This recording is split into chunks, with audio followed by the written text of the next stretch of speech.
In 1972, a Stanford psychologist named Walter Mischel sat a group of 4-year-old children at a table, placed a single marshmallow in front of each of them, and gave them a choice. They could eat the marshmallow now, or they could wait 15 minutes and receive a second one. Then, he left the room. Some children ate it immediately. Some waited a few minutes and then gave in. And a small group, perhaps a third of the total, sat with that marshmallow in front of them for the entire 15 minutes, using every strategy they could think of, covering their eyes, singing to themselves, turning away from the table, and waited. What Mischel discovered when he followed up with these children decades later changed how psychologists think about success. The children who had waited scored higher on academic tests, had lower rates of substance abuse, maintained healthier relationships, and earned significantly more over the course of their careers. Not because they were smarter, not because they came from better families, but because they had learned at 4 years old to delay what they wanted right now in exchange for something better later. That ability, quiet, unglamorous, invisible to the outside world, turns out to be one of the most reliable predictors of financial success ever identified. And when you study the behavior of people who have built lasting wealth, you find this principle running through almost every major decision they made. They are not people who simply earned more. They are people who consistently chose later over now, across years, across decades, across entire lifetimes. Today, we are going to examine 8 reasons why millionaires delay pleasure. Not 8 tips, not 8 habits to imitate, 8 deep psychological and financial principles that explain why the ability to wait is, perhaps more than any other single trait, the foundation of how serious wealth gets built. The first reason millionaires delay pleasure is that they understand the marshmallow principle does not end in childhood. It operates throughout their entire financial life, in every purchase, every investment, every business decision they ever face. Most people assume that willpower and discipline are the main tools involved in delaying gratification. But research from behavioral economics tells a more interesting story. The children who succeeded in Mischel's experiment were not simply more disciplined, they were better at reframing. They changed how they thought about the marshmallow. Instead of seeing it as something desirable sitting right in front of them, they learned to see it as a symbol, a picture of a marshmallow, not a real one. They mentally distance themselves from the immediate reward. Wealthy individuals do the same thing with money. When they look at a luxury purchase, they do not experience it purely as something desirable in the present moment. They automatically reframe it as a future calculation. Sarah Blakely, who built Spanx into a billion-dollar company, spent her early years selling fax machines door to door while developing her product at night. She drove an old car, lived in a modest apartment, and reinvested everything she had into her business. She was not suppressing her desire for a better life. She had reframed every dollar she earned as a unit of future possibility, not present consumption. The marshmallow principle, when applied to adult financial life, says something simple and devastating. Every immediate pleasure has a future cost that is almost always larger than it appears. And the people who can see that cost clearly, who have trained themselves to reframe the present reward as a future penalty, make different decisions than people who cannot. The second reason is one that most financial conversations completely miss because it is not about money at all. It is about psychology. Specifically, it is about what neuroscientists have discovered about anticipation. Research from the University of Michigan found that for many people, the anticipation of a positive experience generates more dopamine, more genuine pleasure, than the experience itself. The brain lights up in response to the possibility of something good happening, and that lighting up is often more intense and more sustained than the response to the actual event. Think about the last time you planned a vacation. The weeks before you left, when you were imagining the trip, researching restaurants, picturing the hotel. For many people, that period generates more emotional energy than the vacation itself. The same principle applies to purchases, experiences, and rewards of almost any kind. Wealthy people, whether consciously or not, have learned to access this anticipation premium. They delay purchases not only for financial reasons, but because they have discovered that the waiting itself has value. Phil Knight, who built Nike from nothing, spent years living on almost nothing, driving a beat-up car and wearing simple clothes, not out of necessity by the end, but because his energy and pleasure came from building something, from the anticipation of what the company might become. The destination was less interesting to him than the journey toward it. When you understand that waiting can be pleasurable in itself, delay stops feeling like sacrifice. It becomes a different kind of reward, one that the people around you who are consuming immediately never get to experience. The third reason strikes at something deeper than habits or willpower. Millionaires delay pleasure not primarily because they are disciplined, but because delaying pleasure has become part of who they are. There is a meaningful difference between a person who is trying to resist spending and a person who simply does not identify as someone who spends impulsively. The first person is fighting themselves. The second person does not experience the fight at all. Their behavior flows from their self-concept rather than from conscious effort. James Clear, in his work on habit formation, makes this distinction clearly. He argues that the most durable behavior change happens not when people try to change what they do, but when they change who they believe they are. A person who says I am trying to save money and a person who says I am someone who builds wealth are running completely different mental programs, even if their bank balances are identical today. Charlie Munger grew up with almost nothing. As a young lawyer in his late 20s, he made a decision that defined the rest of his financial life. He decided he would sell himself his own best professional hours before selling them to anyone else. Every morning before working for clients, he worked on his own investments, his own reading, his own thinking. He was not being disciplined. He was living according to an identity, the identity of a person who builds his own intellectual and financial capital first. That identity eventually made him a billionaire, not through one dramatic decision, but through decades of behavior that flowed naturally from who he believed himself to be. The practical implication of this is striking. If you want to delay pleasure consistently, the most effective path is not to build more willpower. It is to build a new identity. To begin seeing yourself not as someone who is trying to resist temptation, but as someone who simply does not find immediate consumption interesting compared to what they are building. The fourth reason is about something that works against almost everyone in the modern economy. Something that is specifically designed to destroy your ability to delay pleasure. It is called engineered urgency, and it is one of the most sophisticated psychological tools ever developed. Every limited time offer, every countdown timer on a shopping website, every only 3 left in stock notification, every seasonal sale that appears 8 times a year, these are not accidents.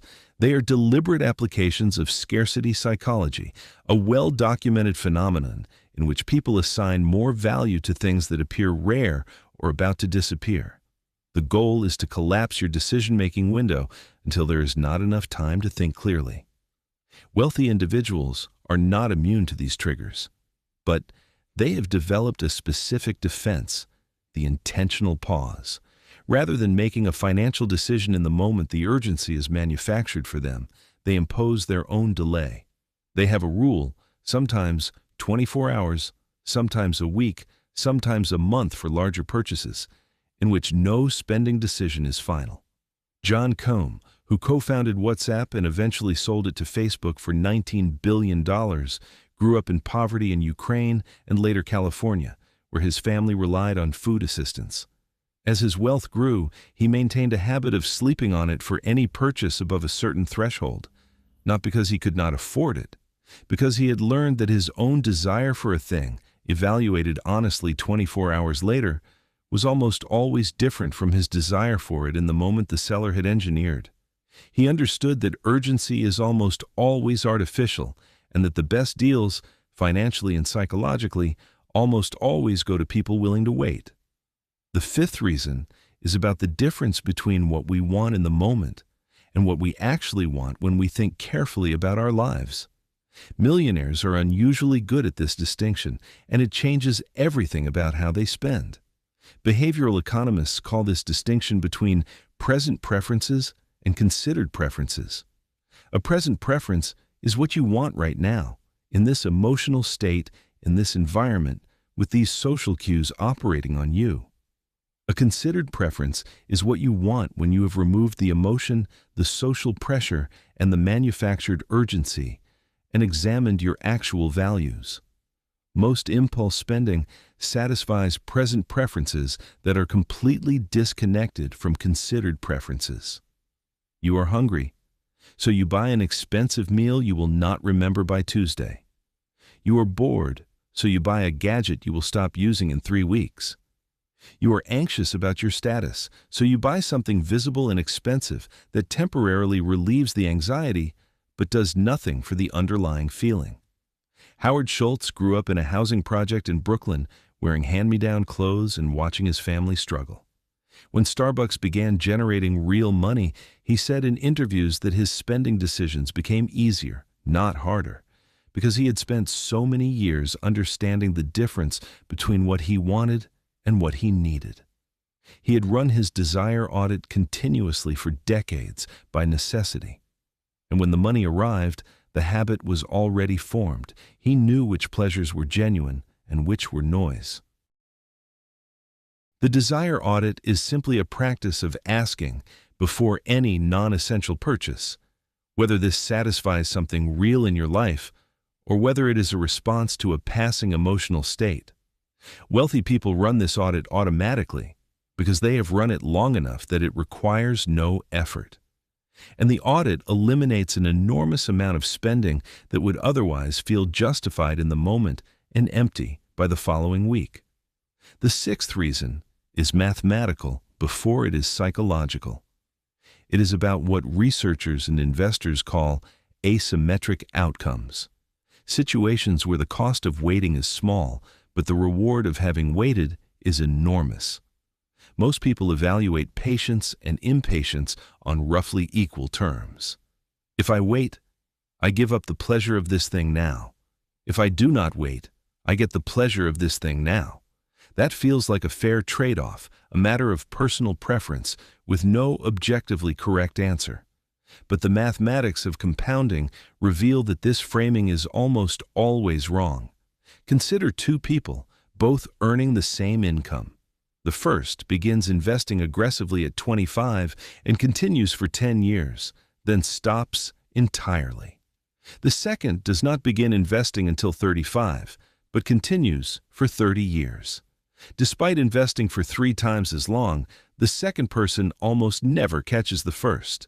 The 10 years of early investment compound so dramatically over time that the 30 years of later investment struggle to match them.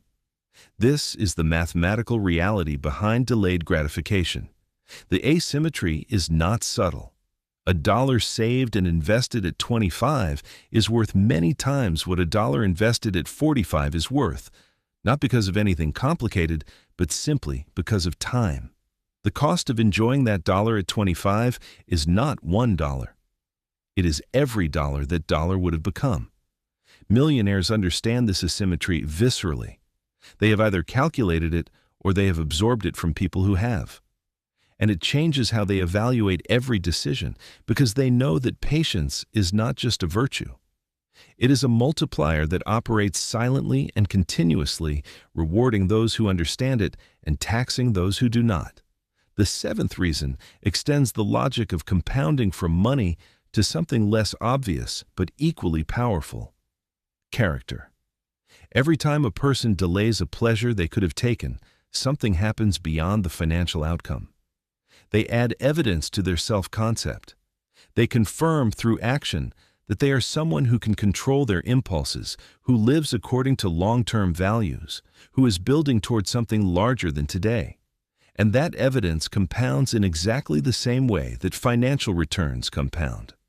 Psychologists call this self-efficacy, the belief in your own ability to produce desired outcomes. And research consistently shows that self-efficacy is not primarily built through success. It is built through repeated acts of doing what you said you would do, especially when it was difficult. Every time a wealthy person delays a pleasure, they are not just preserving capital. They are reinforcing the identity of someone who can delay pleasure, which makes the next act of delay easier, which adds more evidence to the identity, which makes the one after that easier still.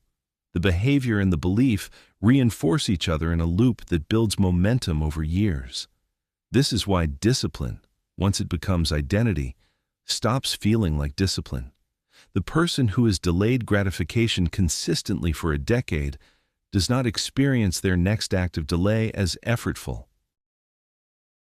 It is simply who they are, expressed through behavior. They have built, through repetition, a character architecture that produces wealth almost automatically, because the decisions that build wealth are no longer decisions at all. They are just the natural expression of a self that was built one small act of patience at a time. The eighth and final reason is the one that operates at the largest scale of time. It is not about next month or next year or even next decade. It is about what kind of life gets built across an entire existence and what that life says about who you chose to be. Millionaires who have built lasting wealth, not lottery winners, not one-product wonders, but people who have built durable, compounding generational wealth, almost universally report that their most important financial decisions were not about investment strategies or market timing. They were about character, about the kind of person they decided to become before the money arrived and the habits they maintained after it did.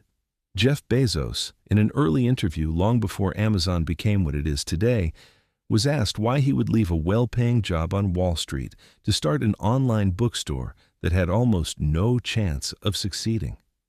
His answer was framed around what he called a regret minimization framework.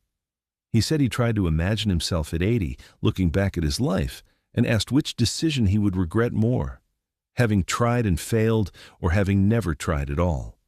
The framework was about the long view, not what he wanted this year, but what he wanted to have been true about his life.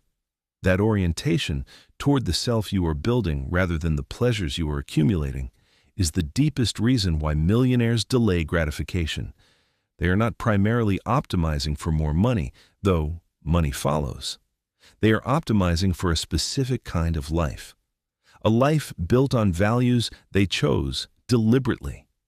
A life in which what they want eventually and what they do daily are aligned. The delay is not the sacrifice. The delay is the point. Because who you are becoming while you wait is, in the end, worth far more than anything you gave up to get there. There is a version of this story that is easy to misunderstand. It sounds like delayed gratification means a life of constant denial, of sitting with your marshmallow forever, of arriving at old age having never enjoyed anything. But that is not what the research shows, and it is not what the lives of wealthy people actually look like. What the research shows is that the ability to delay pleasure is associated not just with higher wealth, but with higher reported satisfaction across almost every dimension of life. The people who can wait tend to enjoy what they eventually receive more deeply because they chose it deliberately rather than reaching for it impulsively. They live in environments they designed rather than environments they drifted into. They have relationships they invested in rather than ones they took for granted. The marshmallow was never really about the marshmallow. It was about whether a child, and later an adult, could hold a vision of the future clearly enough to let it shape their behavior in the present. That capacity to feel the pull of now and still choose later is not deprivation. It is perhaps the most sophisticated form of intelligence that money can measure. And the 8 reasons we have explored today are simply 8 different ways that intelligence expresses itself. In the reframing of desire, in the pleasure of anticipation, in the architecture of identity, in the recognition of engineered urgency, in the discipline of the desire audit, in the mathematics of asymmetric patience, in the compounding of character, and in the long, quiet calculation of the life you are choosing to build. That is why millionaires delay pleasure. Not because they have less desire, but because they have learned to want differently.